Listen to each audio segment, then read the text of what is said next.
말씀을 시작하면서 한편의 시로 시작을 하고자 합니다. 대추 한 알이라는 시입니다. 장석주 시인의 시인데요, 제 시가 아니래도 실망하지 마시고 들어주시기 바랍니다. 대추가 저절로 붉어질 리 없다. 저 안에 태풍 몇 개, 천둥 몇 개, 벼락 몇 개, 저 안에 번개 몇 개가 들어서서 붉게 익히는 것일 게다. 저게 저 혼자서 둥그러질 리가 없다. 저 안에 무설이 내리는 몇 밤, 저 안에 땡볕 두어 달, 저 안에 초승달 몇 날이 들어와서 둥글게 만드는 것일 게다. 대추야, 너는 세상과 통하였구나. 사랑하는 성도 여러분, 지난 한 주간 동안에도 세상과 통하셨습니까? 아니면 그리스도 예수와 통하셨습니까? 세상과 상관없는 삶을 살아가는 사람은 한 사람도 없을 것입니다. 세상 속에서 세상의 변화와 치유와 회복을 위해서 살아가는 자가 바로 그리스도인입니다. 그 그리스도인은 세상과 통하기 전에 먼저 그리스도와 소통해야 합니다. 그리스도 예수와 하나님과 성령님과 통하여야 합니다. 그냥 되지 않습니다. 여러분들은 그리스도인을 어떻게 정의하십니까? 누가 그리스도인입니까? 그리스도인은 무엇보다 예수님을 인생의 주인으로 모신 자가 그리스도인입니다. 또한 주인 되시는 주님의 뜻을 따라서 순종하는 삶을 사는 자들이 그리스도인입니다. 그리스도인으로서 주님의 제자가 된다는 것은 더할 나위 없이 쉽지 않습니다. 지금까지 내가 알고 있었던 나 중심적인 것을 끝낸다는 것을 의미합니다. 제자가 되는 것은 나의 희망, 나의 꿈, 나의 목표를 접고요, 그리스도 안에서 그분이 주시는 새로운 희망, 새로운 목표, 새로운 꿈을 꾸게 되고 보게 되고 이루어가는 자가 그리스도인입니다. 예수님께서 그분을 따르기 위해서 어떻게 해야 되는지 우리에게 이렇게 말씀해 주셨습니다. 여러분 가지신 성경 누가복음 14장을 찾아보시기 바랍니다. 누가복음 14장 26절로 27절입니다.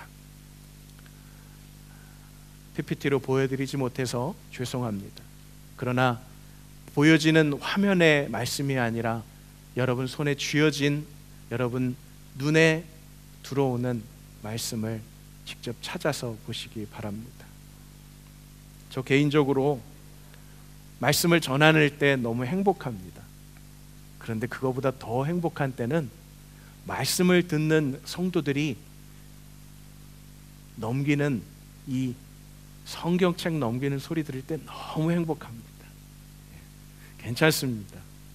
구약에 머물지 마시고 끝까지 찾으십시오. 소리 내셔도 괜찮습니다. 누가복음 14장 26절로 27절 두 절의 말씀 함께 읽겠습니다. 무릇 내게 오는 자가 자기 부모와 처자와 형제와 자매와 더욱이 자기 목숨까지 미워하지 아니하면 능히 내 제자가 되지 못하고, 누구든지 자기 십자가를 지고 나를 따르지 않는 자도 능히 내 제자가 되지 못하리라. 종교개혁을 일으켰던 마틴 루터가 1517년 비텐베르그 성당에 95개의 반박문을 붙여놓았습니다. 혹 보신 분들이 계실지 모르겠지만 많죠. 그 95개 조항 중에 네 번째 조항이 바로 자기 자신을 미워해야 그리스도 예수를 따를 수 있다라는 것입니다. 분명히 루터 자신도 자기 시대를 바라보면서 오늘날 우리가 느끼는 심정과 같은 것을 느꼈을 것입니다. 오늘날 어떻습니까? 자기를 부인하고 그리스도의 제자가 되겠다는 사람이 얼마나 됩니까? 자기를 부인하려는 사람이 아니라 그리스도의 제자가 되겠다고 하면서 자기를 드러내고 싶어하는 자들, 자기의 목표와 자기의 계획을 성취하기 위해서 전방의 복음, 전방의 십자가, 전방의 거룩을 가장한 모습들로 살아가는 자들이 저를 제외하고 생각할 수 없습니다. 여러분들을 포함한, 그리고 우리가 만나는 이들을 포함하여서 그렇게 살아가고 있습니다. 오늘 그래서 예수님은 그의 제자가 되려고 하는 사람들에게 원하고 계시는 세 가지 요소를 분명하게 말씀해 주십니다. 누가복음 9장 23절에 우리가 함께 보았듯이 아무든지 나를 따라오려거든 했습니다.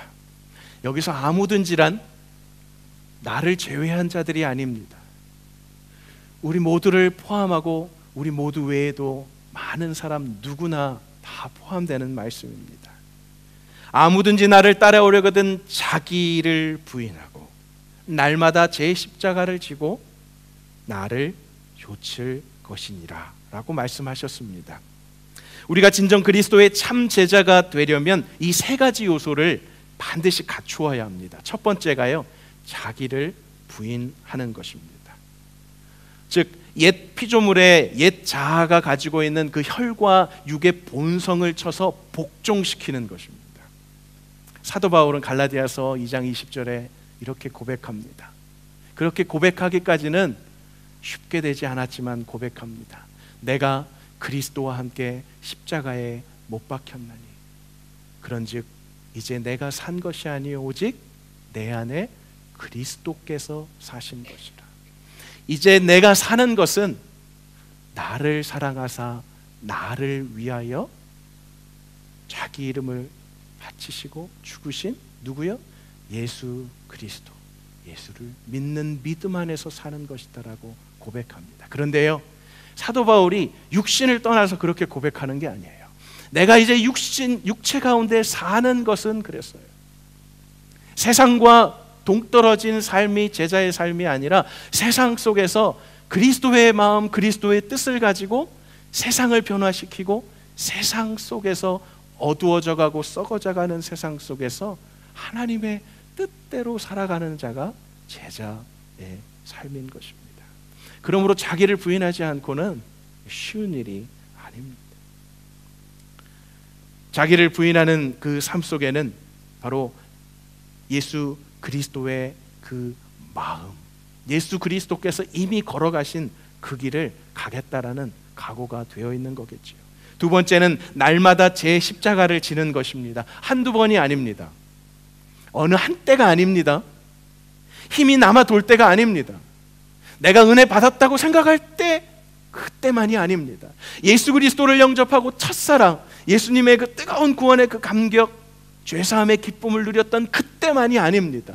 날마다 십자가를 지고 가야 하는 것입니다.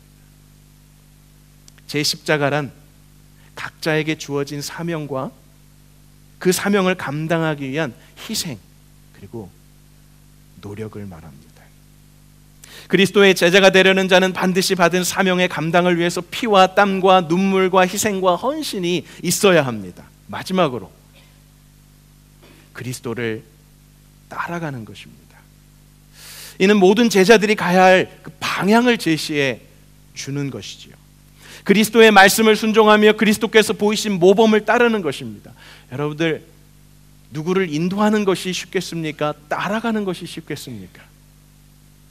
운전을 하시는 분, 초보자들은 특히 길을 모를 때 제일 좋은 게 무엇입니까?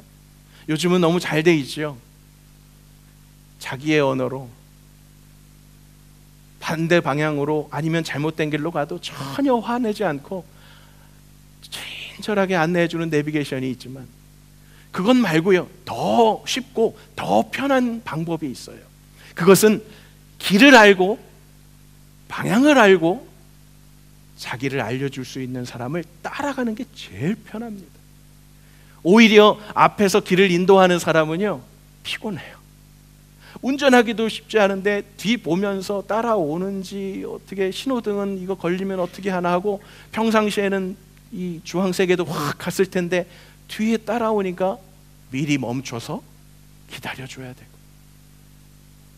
제일 속편한 사람은 따라가는 사람입니다. 그리스도를 따라가는 것 쉽지 않은 것이 아니라 쉽습니다. 따라만 가면 쉽습니다. 모든 제자들이 그렇게 그리스도를 따라갈 때 그냥 따라가는 것이 아니라서 쉽지 않은 거죠. 자기를 부인해야 되죠. 날마다 제 십자가를 지고 따라가야 하기 때문에 쉽지 않지만, 그 길을 오늘 저와 여러분들에게 다시금 따라오게 하려고 부르셨다고 오늘 성경은 말씀하고 있습니다. 이 세 가지를 아는 것으로 제자가 되는 것이 아님을 아실 것입니다. 자기를 부인하는 것 알아요. 제 십자가를 지고 날마다 예수 그리스도를 따라가는 것 알아요. 아는 것으로 제자가 된다고 생각하지 마십시오. 알면서 행함까지가 얼마나 뭡니까? 알면서 가슴으로 내려오는 데까지 거리로 재면요, 아무리 장신도 35, 40cm를 넘어가지 않을 것입니다. 그런데 알면서 이 가슴으로 내려오는데 그렇게 빨리 되던가요? 어떤 사람은 몇십 년이 돼도 알지만 안 될 때가 있습니다. 알면서 행함까지, 알면서 그렇게 살아가는 것까지는 참 쉽지 않습니다. 그러나 날마다 자기를 부인하고 따라오라고 예수님께서 말씀하셨습니다. 예수님이 가시지도 않은 길, 예수님과 상관없는 길로 가라라고 하시지 않으신 것입니다. 따라오라고 하셨습니다. 그리스도를 따르노라고 하면서도 자기 부인도 없이, 또한 육신의 야망과 명예심만 가지고 열심히 일을 하는 사람들이 있습니다. 이런 사람들은 입만 열면 십자가를 외쳐댑니다. 십자가를 목에 걸고, 십자가를 귀에 걸고, 십자가를 가방에 걸고 그렇게 다니지만 자기 부인이 없이, 자기를 부인하지 않고, 내 십자가가 아니면 나 몰라라 하는, 내 십자가라는 것을 알면서도 할 수만 있으면 그 십자가와 상관없는 거리를 둔 삶을 살아가고자 하는 것이 인간의 인생의 본성입니다. 겸손과 희생을 뒷전으로 하고 언제나 상성만을 차지하고자 하는 우리들, 저를 제외할 수 없고 여러분도 제외될 수 없습니다.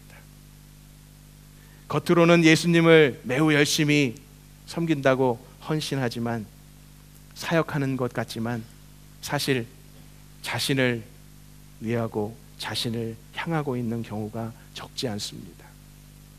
냉정하게 자기 자신을 돌아볼 수 있었으면 합니다. 여러분의 등에 십자가가 아닌 세상의 것들이 실려 있다면 이를 내려놓고 예수님의 십자가를 지도록 하십시오. 여러분의 시선과 발걸음이 여러분이나 가족이나 혹은 기타 세상의 것들을 향하고 있다면 온전히 주님의 십자가를 지고 아무 말씀 없이 골고다를 오르셨던 주님을 바라보며 나아가시기 바랍니다. 베드로 사도는요, 어떤 인생이 아름다운 인생인가를 오늘 본문에서 우리에게 알려줍니다. 그런 아름다운 인생을 살아가기 위해서 우리를 부르셨다고, 저와 여러분들을 부르셨다고 말씀하고 있습니다. 베드로가 어떤 사람입니까? 그는 어부였습니다. 그 어부가 사람을 낚는 어부가 되려고 예수님이 부르셨죠. 그런데 예수님의 그 부르심의 목적은 단순히 사람을 낚는 어부로만이 아니라 아름다운 인생을 살아가게 하시려고 부르셨던 것입니다. 그렇게 아름다운 인생을 살아가겠다고 시작은 했지만, 수제자로 호언장담하며 예수님을 따랐지만 그에게도 아픈 기억들이 있습니다. 순간들이 있었습니다. 날마다 자기를 부인하고 자기 십자가를 지고 주님을 따라가는 것이 얼마나 어렵다는 것을 베드로가 몸소 체험했습니다. 그는 잡히신 예수 그리스도를 모른다고 부인하고 말았습니다. 자기를 부인한다는 것과 누구를 부인한다는 것, 예수 그리스도를 부인한다. 이 부인한다는 것은요, 그 사람과 관계를 끊겠다라는 것입니다. 베드로는 예수님과의 관계를 끊으려고 했던 자입니다. 그런 베드로가 회개하고 예수님이 내어미신 그 손을 붙잡고 다시금 회복시키시고 아름다운 인생을 끝까지 살아갈 수 있도록 그렇게 예수님이 초청해 주셨습니다. 시몬의 아들 이 베드로를 향해서 네가 나를 사랑하느냐, 네가 나를 사랑하느냐, 네가 나를 사랑하느냐, 왜 3번씩이나 그렇게 물으셨겠습니까? 너무나도 정확하게 3번 부인했던, 3번 예수님을 부인했던 베드로를 회복시키시기 위한 예수님의 세밀하신 사랑이지. 바요나 시몬아, 네가 나를 사랑하느냐? 몰랐다고, 모른다고 거부했던, 부인했던 그 베드로를 이제는 예수님을 다시금 붙잡게 되고 예수님이 가신 그 길을 걸어가겠다고 다시 회복시키시는 그 회복을 경험한 자가 바로 베드로입니다. 그 베드로가 오늘 저와 여러분들에게 초청하는 것입니다. 아름다운 인생이 무엇인가? 아름다운 인생은 자기를 부인하고 날마다 제 십자가를 지고 주님을 따라가는 인생이 아름다운 인생이다라고 말씀하여 주는 것입니다. 배와 그물을 버리고 예수님을 따라야 했던 제자의 길은 결코 쉽지 않았습니다. 그럼에도 불구하고 베드로는 이렇게 오늘 우리에게 말합니다. 부당하게 고난을 받아도, 선을 행함으로 고난을 받아도 참는 인생이 아름답다라는 것을 몸소 경험한 그 경험에서 우리에게 부탁하고 있습니다. 그리고 주님의 발자취를 따라가라 합니다. 여러분, 아름다운 인생으로 초대받았지만 그렇게 살지 못한 또한 사람들이 반면 많이 있습니다. 마태복음 19장에서 만나볼 수 있는 한 사람, 그는 청년이었습니다. 그는 돈이 많았습니다. 그는 어렸을 때부터 신앙의 그 교육을 잘 받아서 나름 믿음이 있다라고 자부할 수 있는 청년이었습니다. 그 청년이 예수님께 와서 영원한 생명을 얻는 길을 묻고 있습니다. 예수님이 이 청년에게 이렇게 말씀하시죠. 네가 가진 것을 다 팔고 그리고 가난한 자들에게 나누어 주고 나를 따라라. 이 말씀은 먼저 너의 자신을 부인하라는 말씀이었습니다. 먼저 네가 알고 있는 너 자신을 부인해야 나의 제자가 될 수 있다는 말씀이었습니다. 그런데 그는 끝내 자신을 부인하는 것을 거부했습니다. 성경은 이렇게 기록합니다. 그 청년이 돈이 많음으로 이 말씀을 듣고 근심하며 가니라. 그 청년은 자기를 부인할 수가 없었습니다. 그리스도는 먼저 네가 알고 있는 너의 자신과 모든 관계를 끊고 나를 따르라고 말씀하셨지만 이 청년은 자기 자신과 관계를 끊을 수가 없었습니다. 그래서 그는 그리스도의 제자가 되는 일을 포기하고 그리스도를 떠났습니다. 이 청년은 그렇게 그리스도를 떠났지만 오늘 이 시대의 그리스도인들을, 이 시대의 교인들을, 이 시대의 성도들을, 아니 이 시대를 살아가고 있는 자신을 한번 바라보시기 바랍니다. 어떻습니까? 자기 자신과 관계를 끊는 일을 거부하면서도 예수님 곁을 떠나지 않고 맴돌고 있지 않습니까?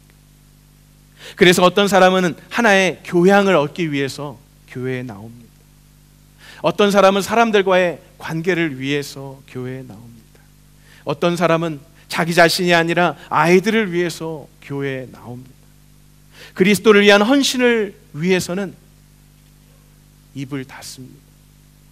자기를 부인하지 못하고 자기 십자가가 무엇인지도 모르지만, 아니요, 알아도 안다고 해도 그것을 지지 않고 가려고 하지는 않습니까? 그리스도인이 된 후에 누구나 자기를 부인하는 훈련을 받게 됩니다. 자기를 부인하는 것은 자기를 무시하는 것이 아닙니다. 자기를 멸시하는 것이 아닙니다. 자기를 학대하는 것도 아닙니다. 자기가 누구인지 다 잊어버려라고 하는 것도 아닙니다. 자기를 부인한다는 것은요, 분명한 자기 정체성을 인식하는 가운데 자기를 부인하는 것입니다. 예수님이 이 땅에 계시는 동안 자신이 누구이신가를 분명히 아셨습니다. 밝히셨습니다. 그러나 주님은 십자가를 지시기 전에 도살장으로 끌려가는 어린 양처럼 침묵하셨습니다. 예수님은 사람들의 질문 앞에서 침묵할 때가 있으셨습니다. 그러나 예수님은 자신이 누구인가에 대해서 그러한 질문 앞에는 침묵하지 않으셨습니다. 네가 그리스도냐? 네가 유대인의 왕이냐라는 질문 앞에 주님은 침묵하지 않으셨습니다. 예수님은 자신이 그리스도라는 사실을, 만왕의 왕이라는 사실을 아셨습니다. 하나님이라는 사실을 아셨습니다. 분명한 자기 이해가 있으셨습니다. 그리고 자기를 부인하신 것입니다. 여기에 예수님의 위대함이 있는 것입니다. 하나님이시지만 하나님과 동등됨을 취할 것으로 여기지 아니하셨습니다. 오히려 자기의 형체를 비워서 종의 형체를 가지고 이 땅에 오신 분이십니다. 자기를 낮추시고 죽기까지 복종하셨습니다. 자원에서 십자가를 지셨습니다. 왜요? 하나님의 뜻을 이루기 위해서 자기를 부인하고 십자가를 지신 것입니다. 그런데 우리들은 예수님께서 만약에 자기 정체성을 모르고 자기가 누구인지를 좀 과시하고 싶으셨다면, 성경은 그렇게 기록하고 있지 않지만 사단이 시험할 때 이 돌로 떡을 만들어 보라라고 했다면 주저하지 않고 떡을 만드셨을 거예요. 네가 만일 하나님의 아들이여든 이 돌로 떡을 만들어라. 예수님이 자신의 정체성을 모르시고 계셨다면 돌 가지고 떡을 만드는 것 뿐이겠습니까? 우리가 그리스도인으로 살 때 자신의 정체성을 바르게 가지고 주님을 따라간다면 누가 뭐라고 해도 돌로 떡을 만들으라고 한들 그 떡도 안 하고 침묵하면서 내 정체성을 알기 때문에 내 자신을 부인하면서 주님 가신 길을 묵묵히 걸어갈 수 있을 것입니다. 자기 부인이란 무엇입니까? 자기 가치를 부인하고 자기 존재를 말살하는 것이 아닙니다. 자기 부인이란 베드로처럼요, 자기 중심적인 생각을 부인하고요, 하나님의 뜻을 앞세우는 것을 말합니다. 인간적인 생각을 부인하고 하나님의 뜻을 따르는 것입니다. 우리가 자기를 부인할 때 먼저 생각해야 할 것이 있습니다. 그것은 바로 우리 인간은요, 마음과 생각하는 것이 항상 어때요? 타인적입니까? 하나님 중심적입니까? 안타깝게도 그렇지 못합니다. 항상 자기 중심적입니다. 이기적이고 죄의 욕망을 쫓아간다는 사실입니다. 누가 기분 상하는 말만 해도, 기분 상하게 할 표정만 해도 우리는 즉각적으로 반응이 나옵니다.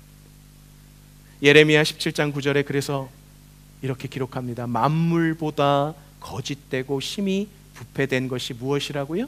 사람의 마음이다. 또한 자기를 부인할 때 생각해야 할 것은요, 하나님의 생각은 나의 생각보다 높다는 사실입니다. 우리 말씀을 찾아보겠습니다. 이사야 55장입니다. 이사야 55장 8절 9절 함께 보겠습니다. 이는 내 생각이 너희의 생각과 다르며 내 길은 너희의 길과 다름이니라. 여호와의 말씀이니라. 이는 하늘이 땅보다 높음같이 내 길은 너희의 길보다 높으며 내 생각은 너희의 생각보다 높음이니라. 아멘. 그리스도를 따라갈 때 염려하지 않아도 되는 것이 무엇입니까? 하나님의 생각은 내 생각보다 크십니다. 높으십니다. 깊으십니다. 많으십니다. 그러므로 우리는 어떻게 해야 합니까? 심히 부패한 나의 마음을 쫓아야 하겠습니까? 선하신 하나님을 쫓아야 하겠습니까? 우리의 생각과 하나님의 생각이 다를 때 어떻게 하십니까? 하나님의 말씀 앞에 나의 이기적인 생각, 나의 계획, 그것을 하나님의 말씀 앞에 비추어서 자기를 부인해야 합니다. 자신의 꿈과 이상이 말씀과 다르다는 것을 발견했다면 수년간 간직해오던 꿈이라 할지라도 미련 없이 바꾸어야 합니다. 내려놓아야 합니다. 자기를 부인해야 하면은 아주 사소한 것에서부터 아주 큰 것에 이르기까지 다양합니다. 큰 것만 부인하라는 거 아니에요. 그래서 주님께서 날마다 하셨습니다. 때를 따라서 부인하라고, 그럴 때에만, 적당할 때에만 아니라 날마다 하라고 하셨습니다. 자기를 부인함이 없이는 성장함이 없다는 것, 성공과 그 열매를 기대할 수 없다는 것. 우리가 자기를 부인하면 손해보고 망할 것 같은 생각을 사단이 훅 넣어주지만, 그럴 때 다시 한번 주님을 바라보면 그게 아니라는 것을 경험하게 됩니다. 자기 부인은 손해가 아니라 큰 유익이고 풍성한 열매이고 생명을 얻는 길입니다. 오늘날 저와 여러분들에게 자기 십자가가 무엇을 말합니까? 늘 고민이시지 않습니까? 내가 무슨 죄가 있길래 이 자식들을, 이 남편을, 이런 말들이 이렇게 많이 되뇌이는 때가 있지 않습니까? 그럴 때 자기 십자가가 무엇인지 다시 한번 생각하고 돌아보아야 합니다. 상황에 따라서 자기 십자가라는 것은요, 순교까지도 포함을 하고 있는 것.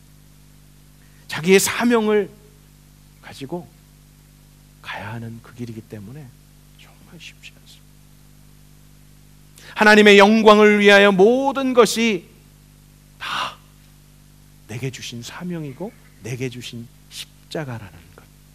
십자가는 무겁고 힘들지만 사람을 강하고 능력 있게 하며 생명을 주는 것입니다. 영국의 신학자인 사무엘 르더포드가 새에게서 그 날개는 무거운 것이나 그 날개가 있기 때문에 날아가고, 배에 있는 돛이 무겁지만 그 돛 때문에 배가 나아갈 수 있듯이, 신자는 그 십자가가 짐이 되지만 그것이 그로 하여금 천국으로 향하는 전진케 하는 것이다 라고 말하고 있습니다. 한 선교사님이 아프리카 지역에 선교를 하시다가 이 부족의 한 부족에서 다른 부족으로 그렇게 옮겨 가셔야 할 때가 되어서 가는데 강이 사이에 있었다고 합니다. 그 강을 건너기에는 배도 없고 다리도 없었습니다. 원주민들이 한 가지 선교사님에게 건너기 전에 큰 무거운 돌을 안겨주는 것입니다. 이 선교사님이 당황했습니다. 아니, 몸도 무겁고 짐도 많은데 이 돌까지 내가 왜 이걸 들러야 되는가 의아해 하셨다고 합니다. 그런데 다른 부족들도 돌을 머리에 이기도 하고 돌을 안고 그렇게 가니까 가야지 하고 그렇게 이제 강을 건너기 시작했다고 합니다.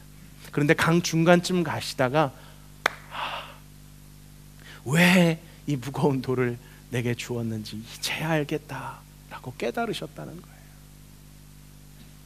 그 강의 중간쯤에 가니까 그 중간쯤에 아주 강한 급한 급류가 있는 지형이 있었다는 거예요.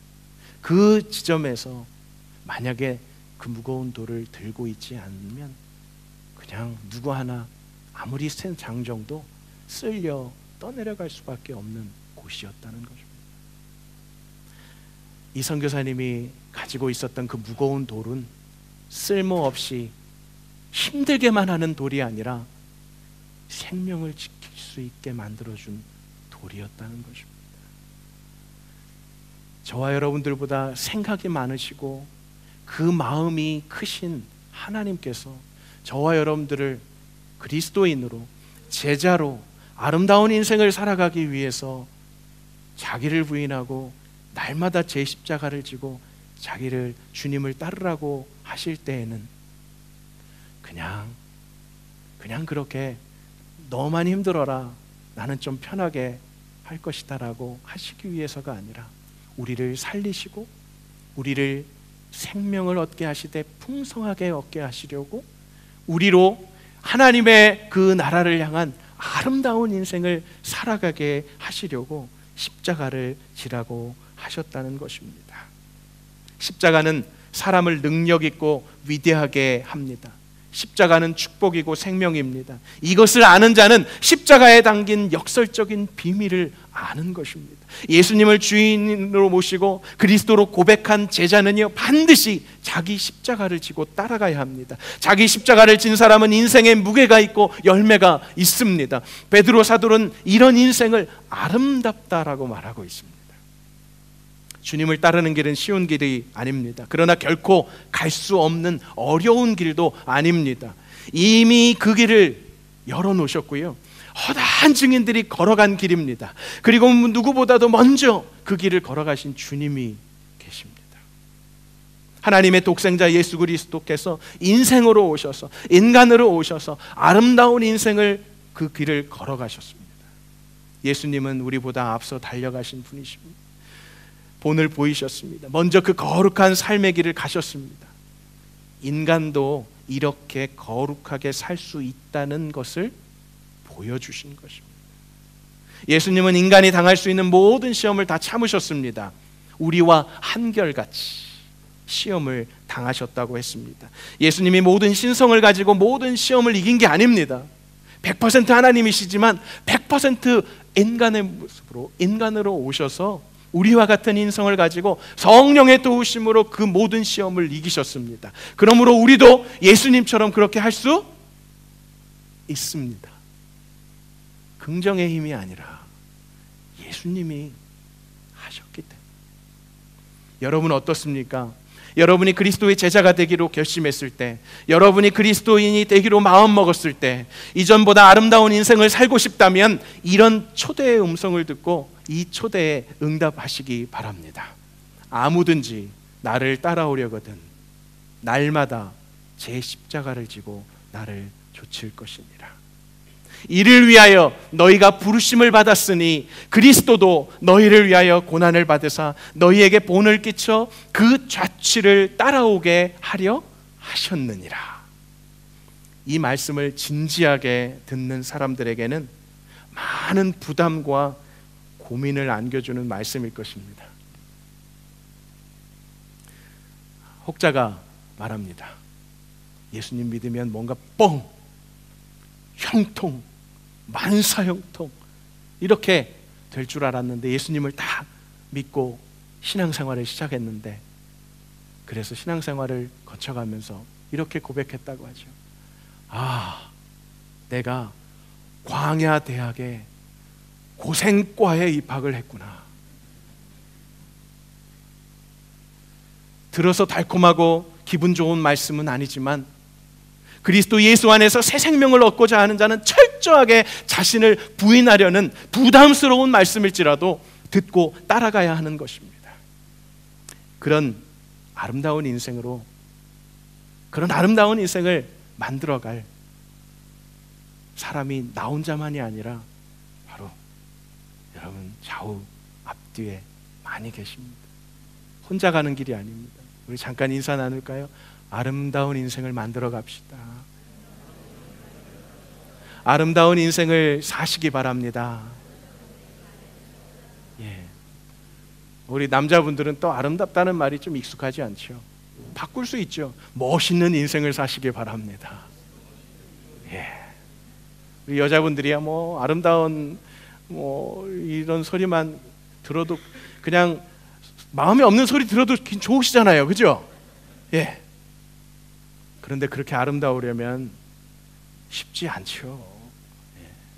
예배 나오시기 전에 얼마나 분주하셨습니까?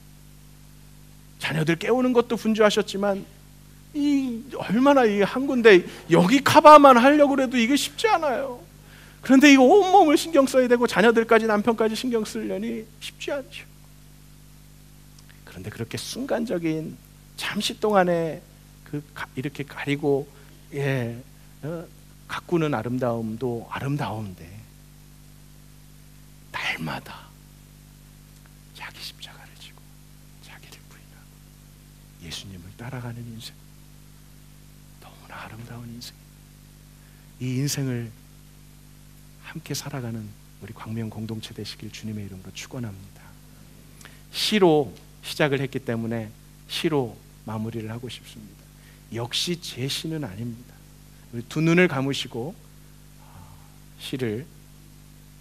시이지만 기도를 들으시기 바랍니다.